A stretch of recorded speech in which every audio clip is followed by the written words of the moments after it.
Hey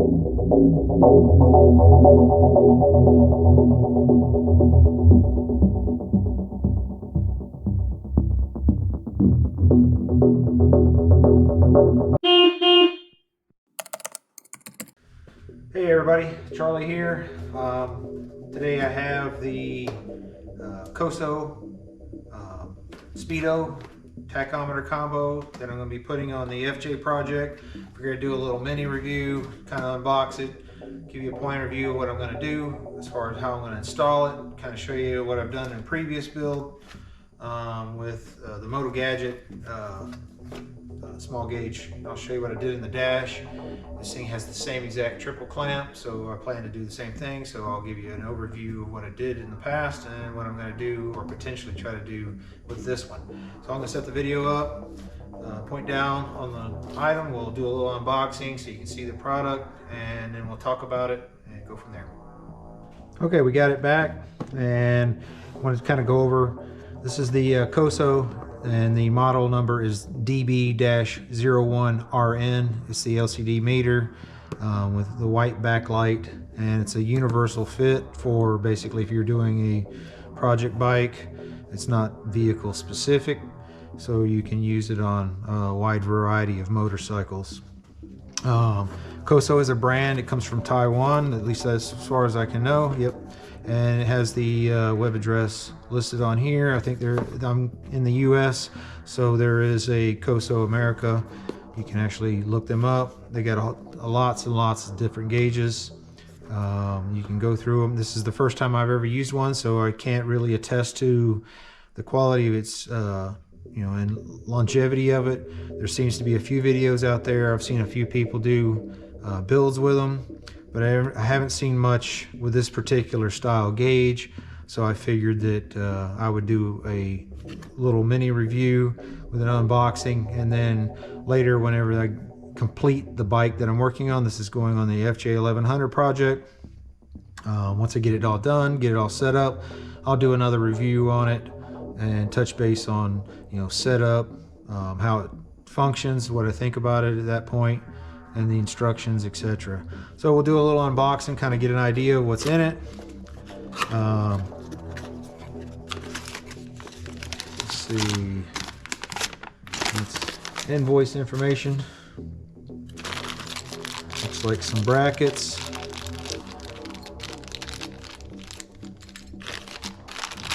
And a wire harness of some sort. There's the instruction sheet. We'll open that up here in a bit and take a look at it. Looks like a mount. I guess it looks like that would definitely fit on a 7/8 inch handlebar. So you could mount it on a handlebar if you wish to do that. More wire harness. Really small. Wires are tiny. At least it's sheathed. It's very small. I don't know what these plugs would go to as far as what kind of bike, but most likely that'd get trimmed off. I would assume this big plug is going to the back of the unit itself. Touch base there. And this looks like a Hall effect sensor or something.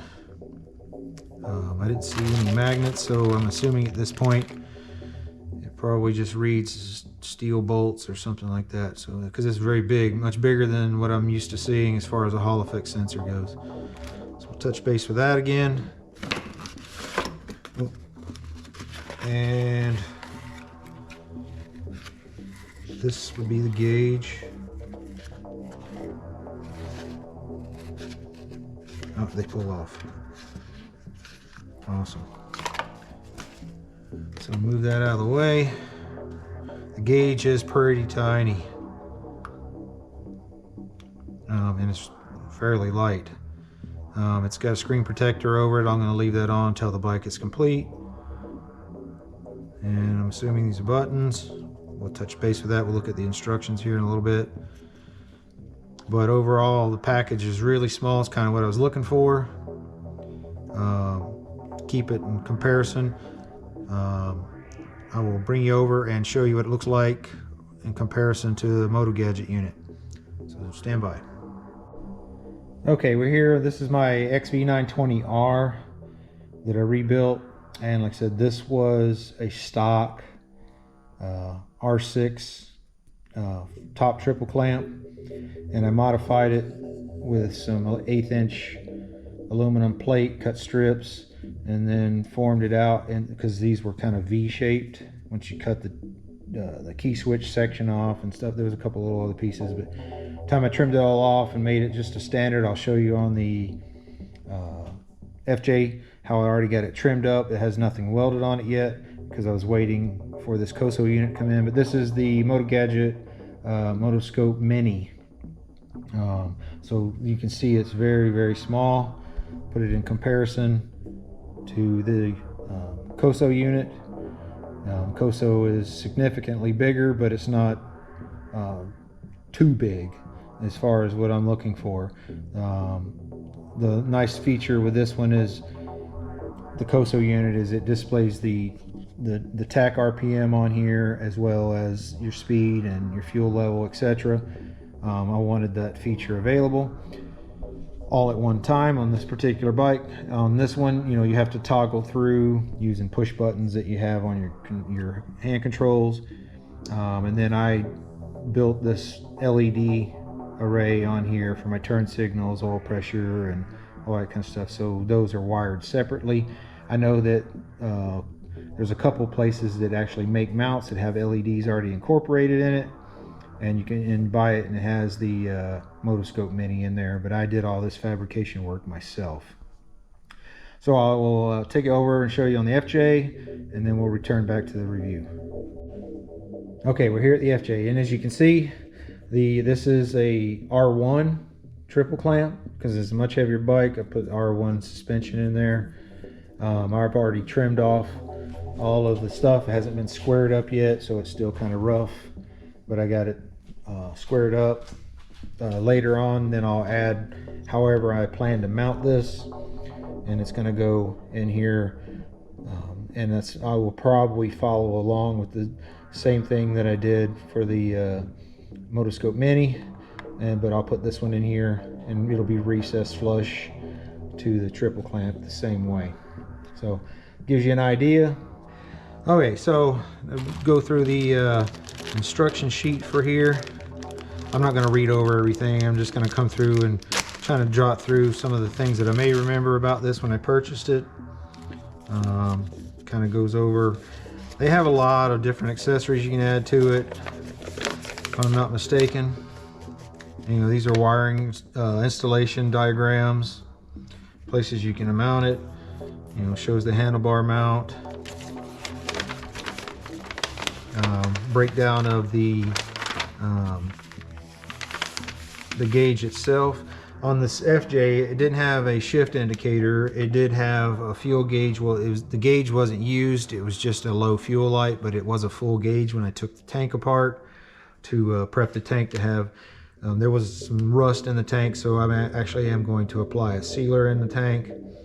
And then I also modified it and took the original tank cap out of it because it was the old style tank cap with the key lock kind of thing. It doesn't bolt on. It was, you know, typical old school, and I wanted to modernize it a little bit with a more modern type tank, so I added that in there. But anyways, it breaks down. You know, for your fuel range, it'll tell you, you know, like depending on what sensor I have, it looks like you'll be able to select what sensor for that. Your tachometer range, you have, looks like 3 different tachometer ranges, so you should be able to program this in here to set it from 0 to 10,000 RPM, 0 to 12,000, and 0 to 15,000. And if my memory recalls correctly, the FJ is 0 to 11,000, but its peak power is at 9,000. So we'll most likely use the 0 to 12,000 RPM range, so that'll be real nice. It'll readjust this display, which is great. And then it gives you your speed range. I doubt the bike and myself will ever go 225 miles an hour, but at least it goes up to that range. And then it gives you, it records the speed, the maximum speed. the maximum RPM, and then the speedo range, it tells you that. And then it has probably a couple extra indicators that I won't be using. It has a neutral indicator, which I will be using. It has the right turn indicator I'll be using. I don't have water temperature, so that's an item that will not, because the FJ is a air-cooled bike. It has a oil indicator, and it has a yellow light for the engine indicator, which I will probably not have a need for. This is a carbureted bike, and the only sensor on it would be the oil pressure and the neutral switch. So I could potentially use that for something else, like the kickstand, and that's a possible idea. It's got a fuel light, so I'm assuming you can probably program in here what level you can have the fuel level indicator go off. And it has the left turn indicator and the high beam. So these are on the outskirt edges of the gauge. The odometer up to in kilometer, or it does miles. So it's going to be 999,000.9 kilometers or miles, and then it'll return to 0. You can do a trip meter. You got both trip meter A and B, which is nice, because I generally, when I fill up, I reset my trip meter, because I'm used to bikes that don't have gauges, so we have to rely on a trip meter. The trip meter is really nice. And then, like I said, your display for RPM, and it looks like it displays up to 10 RPM increments. The voltage display range is 8 volts to 16 volts, which is great because modern charging systems in the 14 volt range, and nothing on this bike is going to be below 8 volts. Clock format, 12 or 24 hours, 24 hours for you military guys. The clock range, and then it breaks it all down. And then you can have motor oil, maintenance mileage, so that's nice. So it keeps a record, and it'll probably prompt you when you need to change your motor oil. That's really a kind of a nice feature, especially when you start getting up into the higher mileage. Keeping a watch on when you do it. Myself personally, I haven't. I build a lot of these bikes, and then I usually sell them and buy another project bike and move on. So I generally don't put a lot of miles on my bikes. But for those of you that's going to be installing this on your personal bike that you don't move a lot, that'd probably be a nice feature. For the internal audio, it's looks like it's user adjustable. External audio, the setting range. Some of this is probably babble that I'm babbling on about, but at least there's a diagram, gives you a breakdown of all the parts and accessories, different things that you can buy, a digital speed sensor. This one here is going to be using, like I said, the Hall effect sensor for the speed. I'm sure that they cover a little bit more when I read over it some, as far as how to set that up. And from the looks of it, it's pretty plain, so some kind of bracket's gonna have to be made to hold it, unless that's what this is. But there'll need to be some sort of bracket to hold this in place. Other than that, I'm used to the ones that the reed switch is is a threaded rod basically, and it's got 2 nuts on it, and you encapsulate it in a plate. So that's how the Motoscope Mini was. Super simple to modify pretty much any set of forks to put that on. This looks like it's the programming instruction sheet for different settings and the adjustments. So these here would be your buttons for doing your adjustments. Nice. At least they're external, and it's 2 button. I hate single button speedos trying to make adjustments, because generally if you have to enter numbers or letters or anything like that in there, you have to cycle through a zillion times and then hold it down for a long period of time in order to get it to change to the next line or something. So potentially with 2 buttons, that increases the ability to do more functions when it comes to making selections in a programming fashion. So that makes that nice with the 2 buttons. And this looks like more setup instructions. So there's basically 2 pages of setting up the speedometer, tachometer. So there'll be a lot more to follow along with this. I just basically wanted to open it up. I wanted to see how it compared in size to the Motoscope Mini. Reaching out here, and you know, it's from some of the videos that I have seen. You know, some people talk really positive of it, and I do see it on some of the different forums. I just haven't seen anything on this because this particular style, I believe this is one of 2 different types, and this is the higher end one because it has more indicator options on it, and it had the fuel gauge, and there was a couple other little things that was different from the other one. And basically the only reason that I chose this one was the tachometer choice, the fuel gauge option, and then there was a couple more indicators on here that I wanted to have. I mean, if you're gonna have such a you know, the same identical profile, and you have that ability to have it on your bike, I see no reason why not to get it, other than the fact that it's almost double in cost, but that was negligible. The price for these are definitely less than the Motoscope Mini, but the Motoscope Minis are really a nice unit. So I'm really being hopeful for this, and I will be preparing the FJ to install this, because I'm actually working on the electrical wiring at this point. So not that I'll be wiring this up direct. This will most likely be coming when the bike is nearly finished, completing the wiring on it, but most of the wiring will be in place in the harness to be able to connect this up.